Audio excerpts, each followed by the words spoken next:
The corporate office felt like a graveyard long before the stock prices began to slide. I am Laura, 45 years old, and for 7 straight years I served as the invisible backbone of this firm. My official title was Lead Financial Reporting Analyst, which translates to fixing every mistake management makes. Everyone assumed the quarterly books magically balanced themselves, completely blind to my late nights fixing ruined spreadsheets and broken database code. Everything shifted on a brisk Tuesday morning when the vice president strode into our bullpen beaming with unearned pride. Trailing right behind him was a young man wearing a designer suit with hair gelled into absolute perfection. The VP clapped his hands loudly to demand our attention before announcing his son, Julian, fresh out of business school, as our new director of strategic planning.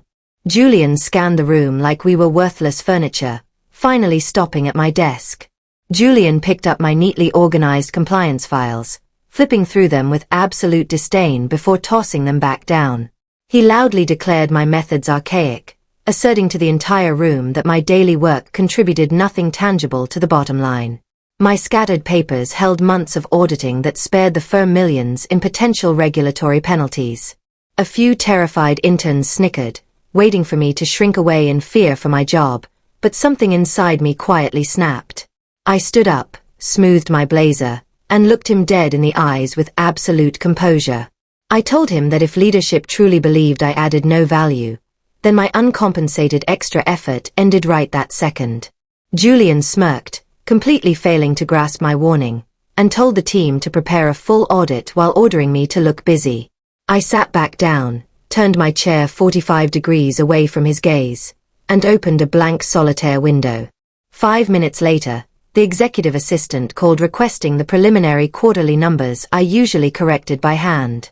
I informed her that the new strategic director had taken over my duties, so she would need to collect the figures directly from Julian. The assistant sounded confused, but agreed to call his office while I calmly took a sip of my coffee. The corporate battle had officially begun, and management did not even realize they were already standing on the front lines. For the rest of the week, I transformed into the passive worker they accused me of being. I arrived precisely at my start time, took my full lunch break away from my desk, and left the building at 5 o'clock on the dot. On Wednesday, a sales manager approached my cubicle asking why the regional dashboard was frozen. I politely explained that Julian was now handling all core operational systems, cheerfully suggesting his expensive business degree would solve the issue. By Thursday morning, the lack of manual maintenance caused our billing systems to completely desynchronize. The accounts manager ran out of her office screaming because the software claimed we owed our main suppliers $0 instead of millions. Julian panicked, claiming it was just temporary server lag, while I calmly kept typing my personal grocery list.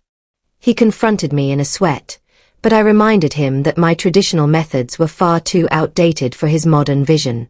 Friday brought the deadline for the final executive board presentation, a process I usually spent overnight perfecting to cover for other departments. This time, I entered only my assigned numbers, leaving every broken formula and missing calculation untouched. At 3 o'clock, Julian sent a company-wide email bragging about his rapid assembly of the board deck. I opened the attached file, saw a complete nightmare of missing data and broken formulas, and quietly archived it. Monday morning arrived with the chaotic energy of a collapsing building as panic gripped the entire floor. The global servers had processed Julian's broken files over the weekend, causing our executive reporting screens to display absurd, impossible figures. The regional revenue metrics were completely wildly distorted, showing trillions in earnings for one district while showing negative balances for others. Julian was pacing wildly inside his glass office, desperately claiming the errors were merely visual bugs. My phone rang with a call from a senior analyst who sounded like she was hiding under her desk. She begged me to repair a broken formula that was currently crashing the entire manufacturing expense record. I gently explained that Julian had restricted editing access to his personal drive, meaning any intervention on my part might disrupt his new proprietary framework. She instantly understood the situation, agreeing to let upper management handle the mess created by their own favorite director. By noon, the vice president rushed downstairs with a bright red face and marched directly into his son's office. Through the glass, We watched a furious shouting match before both men walked over to my workstation with desperate expressions. The VP tried to sound authoritative, asking me to quickly smooth over a minor technical hiccup in the master file. I calmly reminded them that I lacked administrative clearance for Julian's private drive, making it impossible to override his settings. Julian paled as he realized he was completely trapped by his own arrogance and lack of technical knowledge. The VP ordered his son to figure it out immediately before storming off toward the executive elevators. Julian glared at me, whispering that I was clearly enjoying the disaster, but I simply turned back to my screen without agreeing. He retreated to his office, desperately searching basic software tutorials online while trying to hide his screen from the passing staff. Desperate to cover his tracks, Julian ordered the junior team to manually rebuild the entire quarterly report from raw physical paper invoices. The analysts spent hours frantically typing random numbers into unverified spreadsheets, completely bypassing every automated legal compliance filter I had built. Julian rushed the unverified entries together, pasted static values over real formulas to hide errors, and officially emailed the illegal file to our external auditing firm right before leaving. I immediately saved a time-stamped copy of his submission to my private folder as permanent documentation of the violation. His rushed report contained massive legal infractions, including booking future contracts as current revenue to artificially inflate earnings. The next morning, our senior audit partner sent an urgent email flagging massive compliance violations and threatening a formal regulatory investigation. Julian ran to my desk in sheer panic, begging me to email the auditors and claim it was a minor clerical mistake. I looked him in the eyes and reminded him that his digital signature was stamped on the official document, not mine. I immediately drafted a reply to the auditors, copying legal and executive leadership, stating I had no part in creating or approving the manual submission. Within minutes, the General Counsel froze all internal communications and summoned leadership to an emergency closed-door meeting. I watched through the glass as the Vice President screamed while Julian shrank into his leather chair.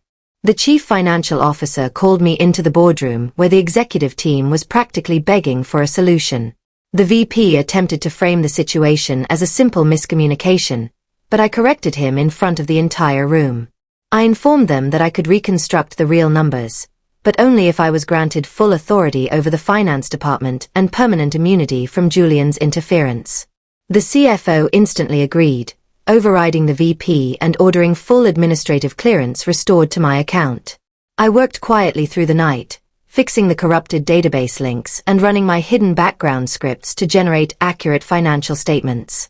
At 10 o'clock the following morning, I was called directly into the executive video conference with our primary institutional investor. The lead investor praised my precise accounting while openly reprimanding the vice president for sidelining the most capable person in the room to play games with his son's career. During the meeting, I presented a complete paper trail proving Julian had deliberately ignored system warnings and bypassed legal compliance filters. The General Counsel realized the company had barely avoided a devastating federal investigation solely because of my meticulous record-keeping. Within hours, Julian was stripped of his authority and forced to pack his belongings into a single cardboard box while the entire floor watched in silence. He walked out of the building without a single colleague offering a word of comfort. My promotion to interim controller was finalized that afternoon, complete with a corner office and the full authority to rebuild our team correctly. The vice president announced his sudden early retirement shortly after, leaving the department entirely under my control. I sat down at my new desk, cleared out Julian's leftover files, and re-enabled the automated compliance systems across our network. The operational dashboards instantly turned green, proving that true authority comes from quiet competence rather than loud arrogance.